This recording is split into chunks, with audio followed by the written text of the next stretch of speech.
అధినేత జగన్ కు అసలు సిసలు పరీక్షలు స్టార్ట్ అవుతున్నాయన్న వాదన పొలిటికల్ సర్కిల్స్ లో వినిపిస్తోంది.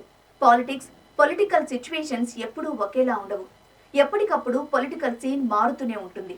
మొన్నటిదాకా బీజేపీతో, ఆ పార్టీ పెద్దలతో సన్నిహితంగా ఉన్న జగన్ ఇప్పుడు వారిని ఎదుర్కోవడానికి కూడా రెడీగా ఉండాలంటున్నారు. పార్టీ పెట్టినప్పటి నుంచి అనేక సవాళ్లను ఎదుర్కొని జైలుకే వెళ్లినా తగ్గకుండా నిలబడిన నాయకుడిగా జగన్ కి గుర్తింపుంది. భయం అంటే తెలియని మొండి పట్టుదల గల నాయకుడిగా కూడా జగన్ కి పేరుంది. కానీ 2024లో ఓడినప్పటి నుంచి వైసీపీ అధినేత ఫేస్ చేస్తున్న సమస్యలు అన్నీ ఎన్ని కావు.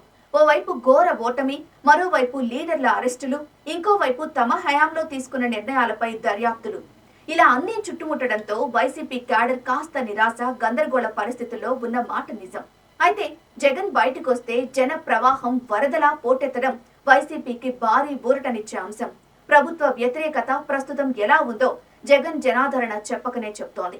వైసీపీ అంతర్గతంగా ఎన్ని సమస్యలు ఫేస్ చేస్తున్న క్రమంలో జగన్ ప్రజాక్షేత్రంలోకి అడుగు పెట్టడం, అక్కడ జగన్ కి జేజేలు, టీడీపీకి మింగుడు పడ్డం లేదు. అందుకే బీజేపీని జగన్ పై ఉసిగొల్పుతున్నారు అని అంటున్నారు. అందుకే ఇన్నాళ్లు వైసీపీని పల్లెత్తు మాట అనడానికి కూడా ఇష్టపడని బీజేపీ అటాక్ మోడ్ లోకి వెళ్తామంటోంది. ఎన్డీఏకు ఏపీలో కూటమి చాలా ముఖ్యం. రాజకీయంగా వైసీపీ అవసరమైతే అంతగా ఉండకపోవచ్చన్న భరోసా బీజేపీకి ధైర్యాన్నిచ్చింది అనే టాక్ నడుస్తోంది. లేటెస్ట్ గా ప్రధాని మోదీ కామెంట్స్ తో క్లియర్ కట్ క్లారిటీ వచ్చిందని అంటున్నారు. ఏపీ ఎంపీలతో మోదీ మాట్లాడుతూ వైసీపీని గట్టిగా టార్గెట్ చేయాలని చెప్పినట్లు మాట్లాడుకుంటున్నారు. దీంతో వైసీపీ మీద బీజేపీ జాతీయ నాయకత్వమే దూకుడు పెంచడానికి రెడీగా ఉందన్న సంకేతాలు పంపించారని అంటున్నారు. దీంతో బీజేపీ, వైసీపీ దోస్తీ అంటూ నడుస్తున్న ప్రచారానికి చెక్ పెట్టినట్లేనన్న టాక్ వినిపిస్తోంది. ఇప్పటిదాకా మోదీ వైసీపీని పెద్దగా టార్గెట్ చేయలేదు. కానీ ఇప్పుడున్న పరిస్థితుల్లో దేశంలో పొలిటికల్ ముఖ చిత్రం మారబోతోంది.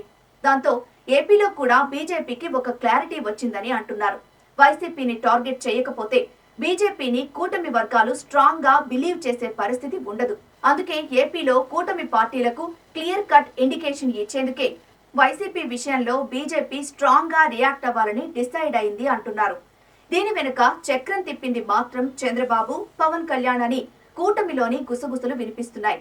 మరి వైసీపీ అధినేత దీనిపై ఎలా రెస్పాండ్ అవుతారు అనేది ఏపీ రాజకీయాల్లో చర్చనీయాంశంగా మారింది.